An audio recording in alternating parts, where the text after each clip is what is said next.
Hi, good afternoon. My name is Jennifer Dotson. I am the program coordinator and founder of Highland Park Poetry, and I'm really glad that you've joined us today for Poetry Today. I have a special guest, Marcia Pradzinski.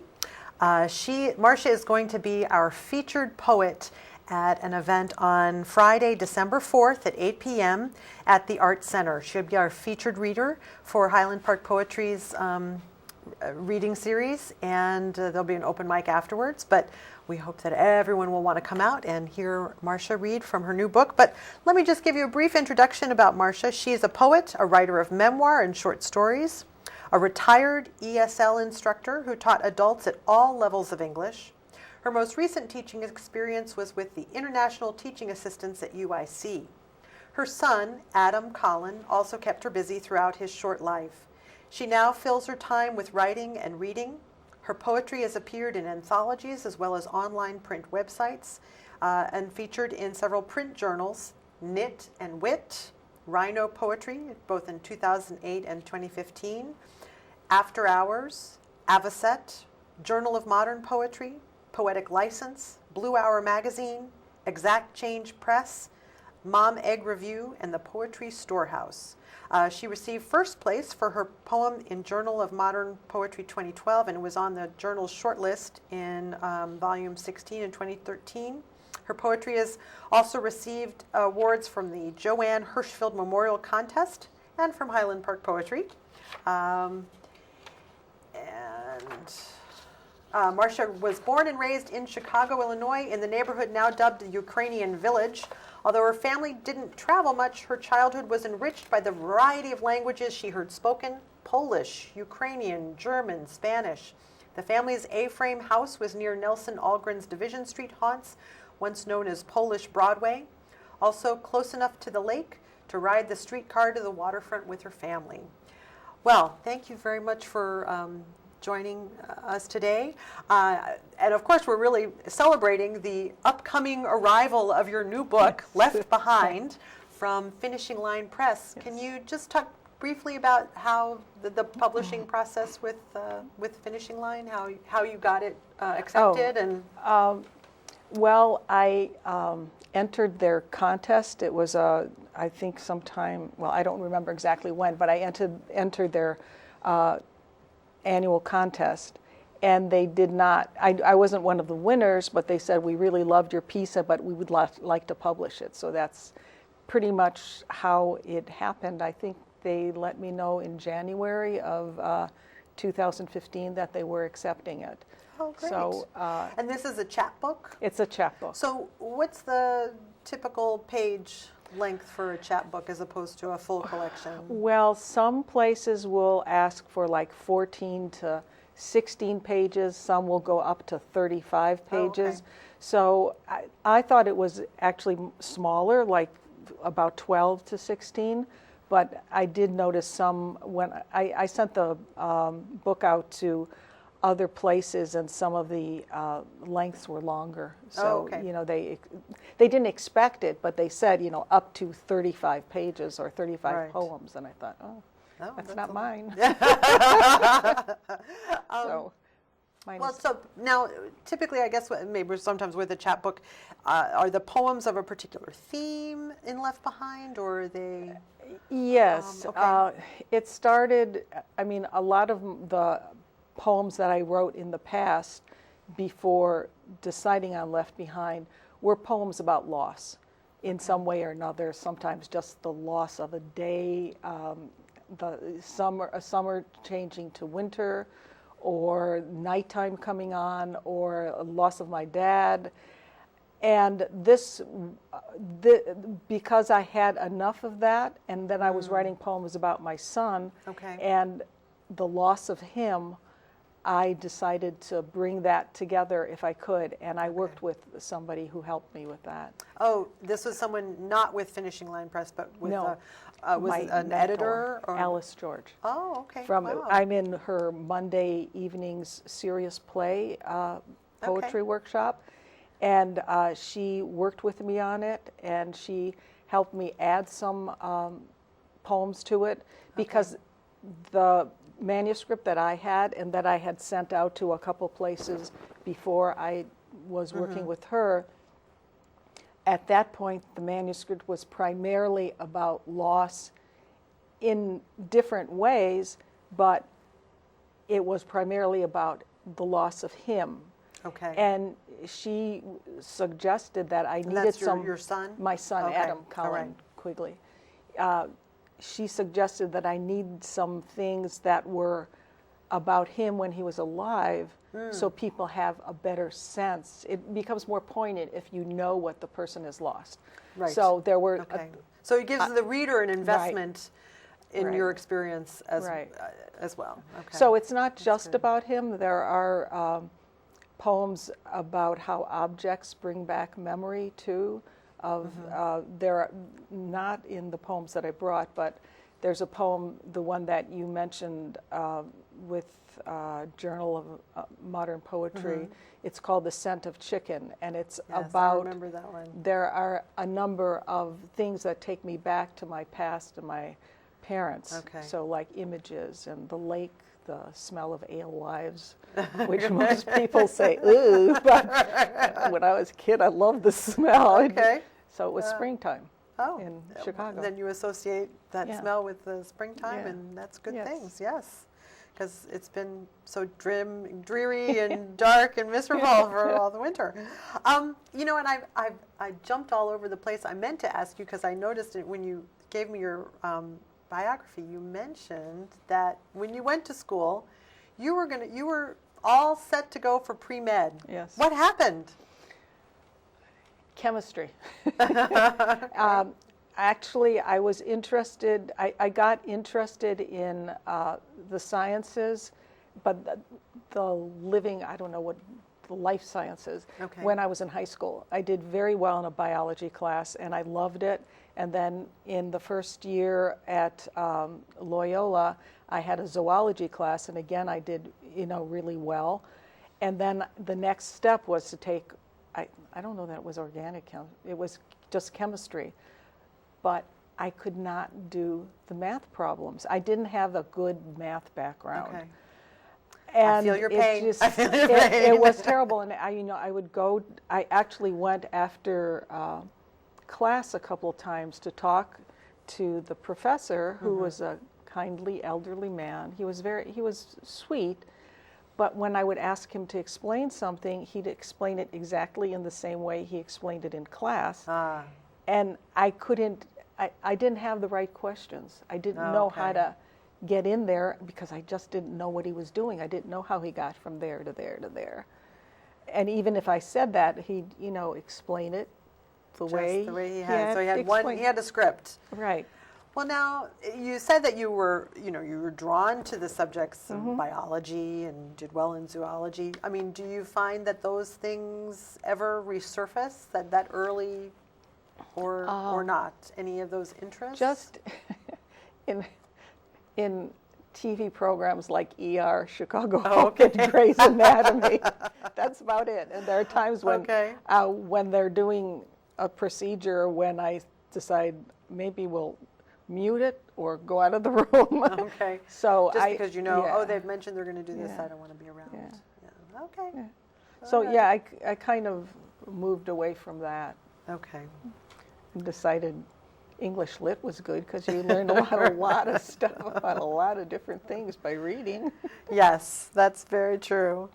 Well, then let's talk more about Left Behind, and then, well, I guess also, did you create the cover, or what's the story behind the cover? I was intrigued by it. The story behind the cover comes from another photographer, Gail Gepfert, who's also a poet. Yes, yes. And I gave her a number of things to work with.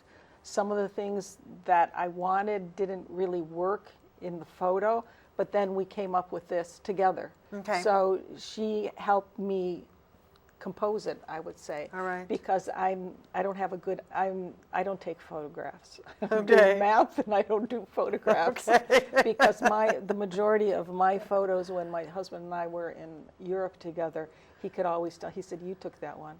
My thumb is in it." Oh, I see. Well, I Okay. don't know Well, what- we're very glad that Gail provided her assistance. She's Okay. quite a good photographer. Yes, so she she was is. able to compose it.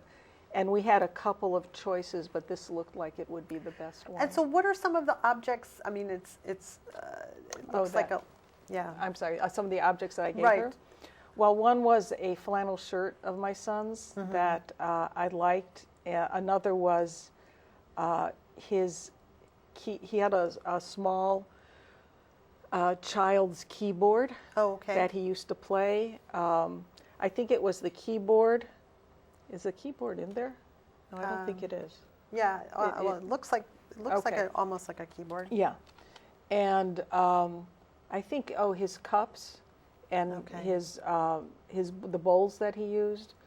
I think it was pretty much, and some of his clothes, that's all. Okay.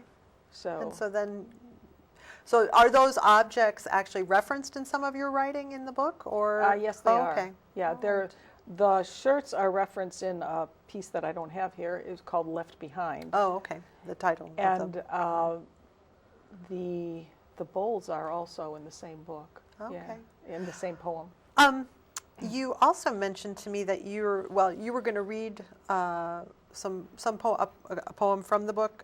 Do you want to start with one right now? And Sure. Then Do you that have we a can choice? No, go ahead. Okay. Let me start with one. Let me start with this. This is when Adam was a baby. Okay, it's called Testimony.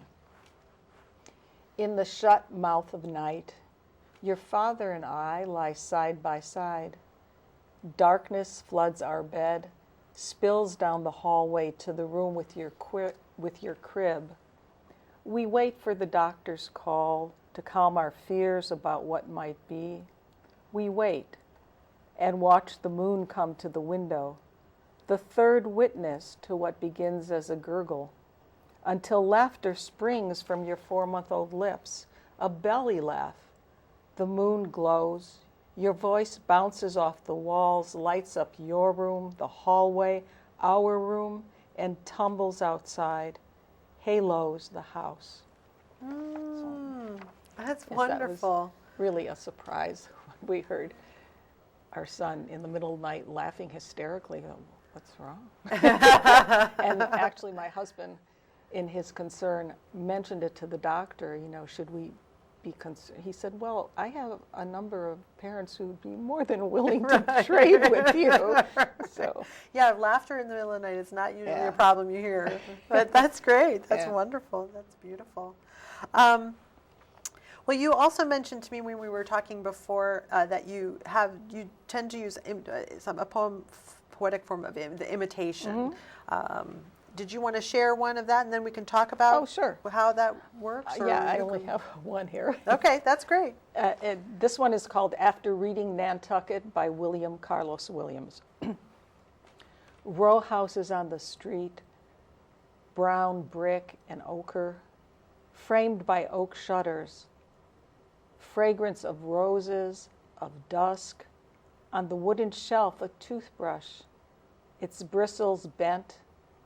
Near it, a gold ring rests, and the stark white bed.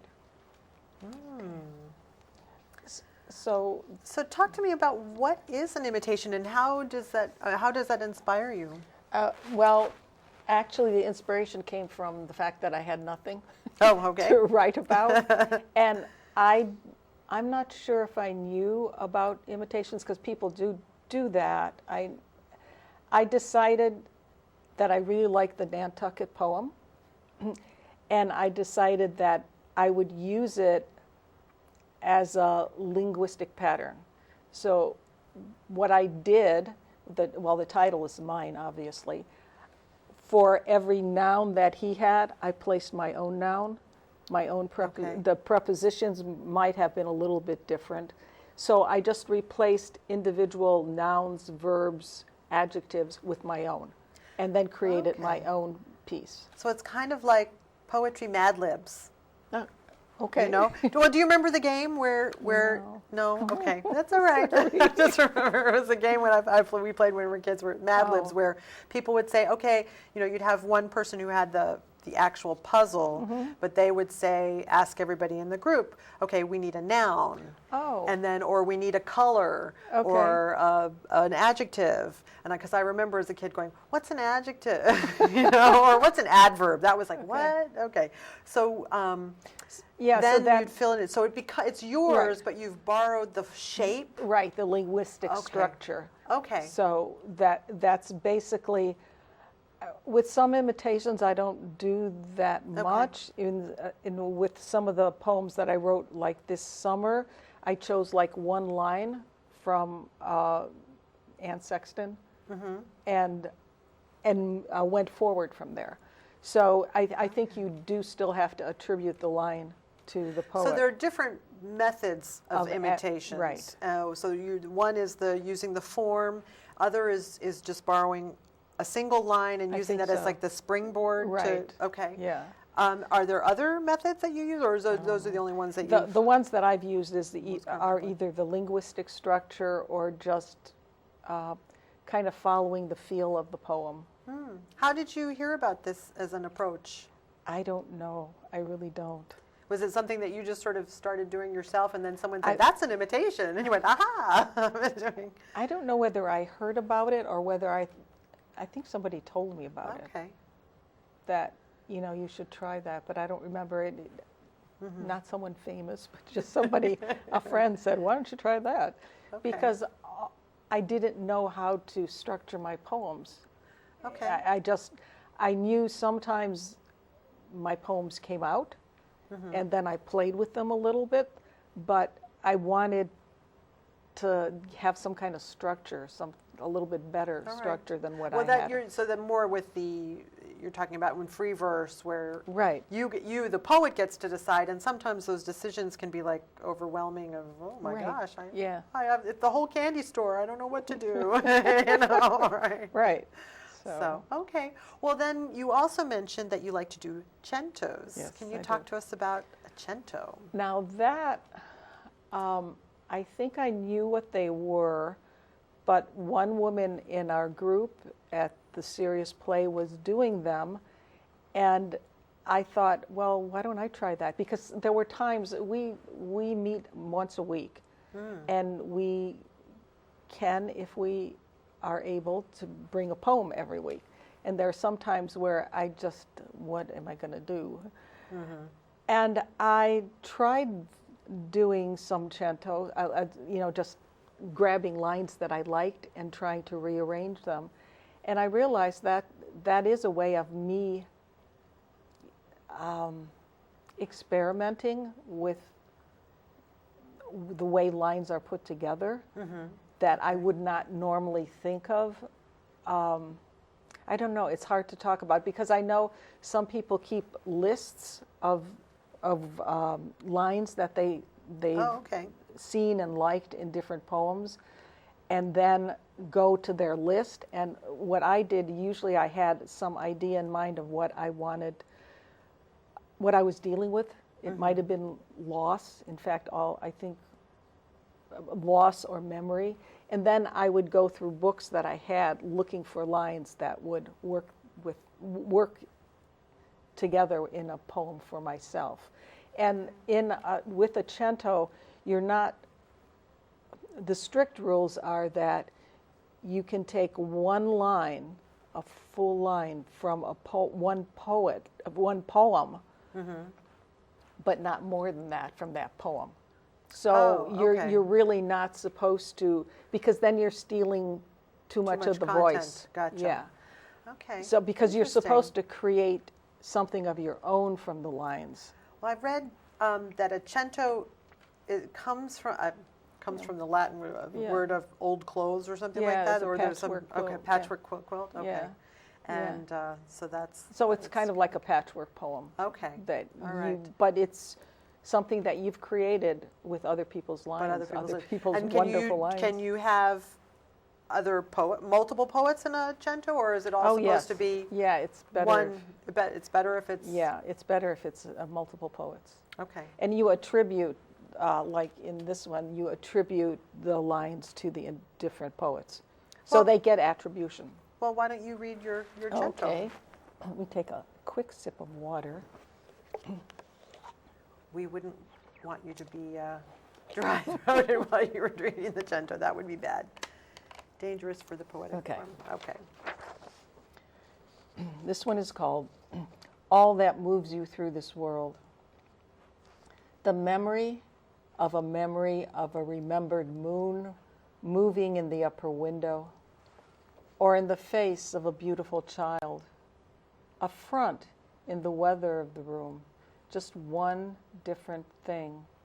It leads us to a ledge and pushes us over to his absence and holds him.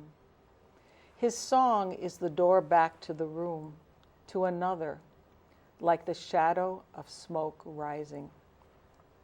The slabs of sidewalk pushed up like crooked teeth by what grew underneath, dressing, undressing the fabulous wounds.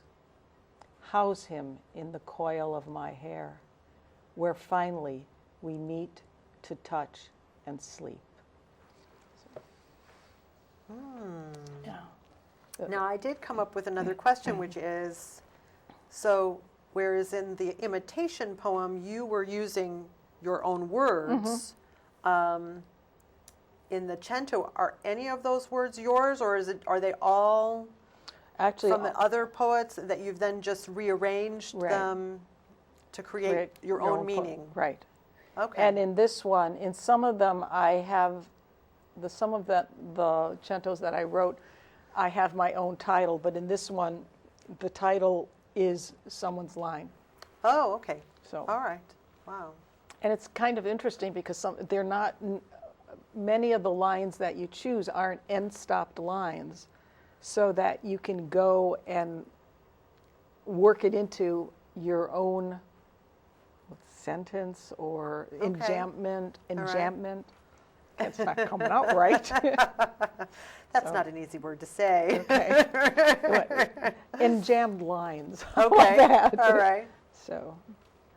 And then I was going to ask about, I mean, obviously this is an influence on you, but what are some of the sources of the poets that you use, poets that you like, or poets that influence you or have shaped your writing? Well, the first poem that really got to me was in A Station of the Metro by Ezra Pound, because I just love the way those two lines work against each other. And I'm going to recite it to you. Okay. The apparition of these faces in the crowd, petals on a wet black bough. I just love the sounds, and I love the beats in the last set. Yeah. It's like sound and rhythm that I think catches me. And other poets that Galway Connell, and St. Francis and the Sow, which is a beautiful poem. Also, many years ago, who I was really fascinated by was E. Cummings, because of the way he plays with language. And In Just, which is about spring, mudlicious, and the way he just changes words around. And also, who wrote, I'm trying to think of 13 Ways of Looking at a Blackbird. Is that, well, Okay. Yeah. But there are a lot of different... I like that idea about making up words. I mean, they say that Shakespeare invented tons of words that we commonly use. So maybe that's our next challenge, is to make up our own words. Yeah. But there are a lot of different poets that, I guess a modern day poet or contemporary poet would be Stuart Dybek, Okay. who also writes fiction. Yeah. And Dorianne Laux. I understand. Oh, that's how from you some of- pronounce her name. I always, That, I didn't well, know. I kept on pronouncing it Low, and I was at the writers, the festival in Iowa, Okay. and the instructor, I didn't know what he was saying. I said, I really have been reading a lot of Dorianne Lowe, and he said Laux, and then I'm going on, and I said Dorianne, and he corrected me. He said, oh, he said actually her name is Laux, so Okay. and he knows her. So Well, then I guess accept it. he's we'll go with the expert on that one. But she's somebody that I've been reading a lot lately. so. Okay. Well, I think we have about time for one more poem. Okay. If you want to Sure. pick one to share. We did, yeah. We'll do drag racing in a red minivan. Oh, that sounds good. Yeah. Pat driving, singing I Can't Stop Loving You, along with Ray Charles. Me lost gazing at red brick 2 flats, 3 flats, storefronts along Ashland Avenue.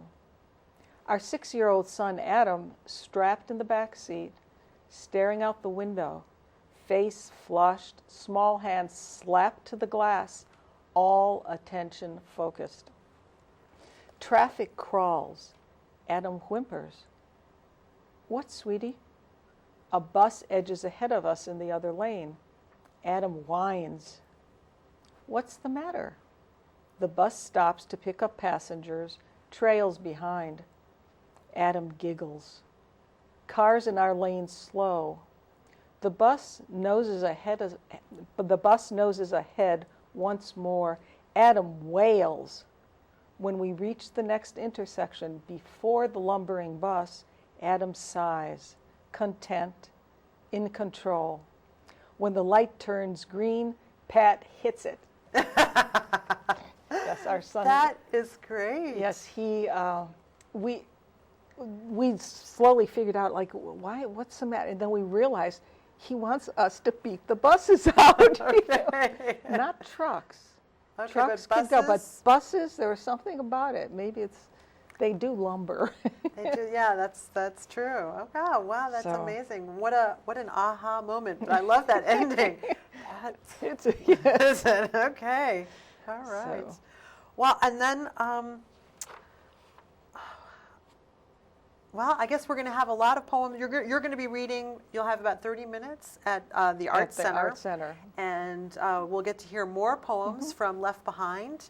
And hopefully then at that point you'll have the actual beautiful books. I hope so. Or else a nice Right, well, we'll keep this poster. handy. But that's over a month away, so Yeah. we should have So. plenty of time.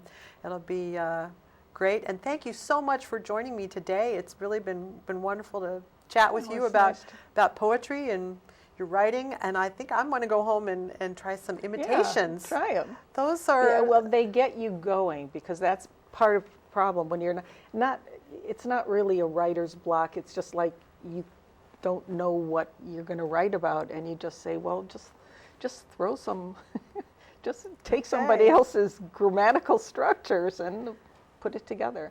Because I think I've heard about that actually through fiction writing a long time ago. Oh, okay. Where someone took like a short story and just filled in their own words for the grammar, which seems kind of odd. I don't know. It may have just been an exercise, though. right. So, Right. which is a little different.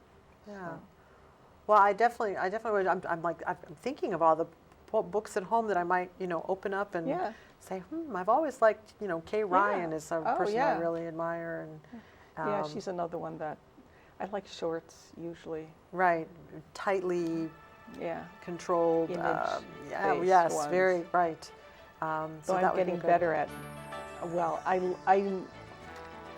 I guess just based on my first introduction and my introduction to poetry and Ezra Pound, I did like image-based poetry, but I like narrative now too. Yes. So, well, it's good to have poems that tell a story. And carries us on a journey. So, well, thank you again for coming in today, and thank you, Warren, for that cover. Oh thing. yes, yes. My father, if he's looking down, he's very happy.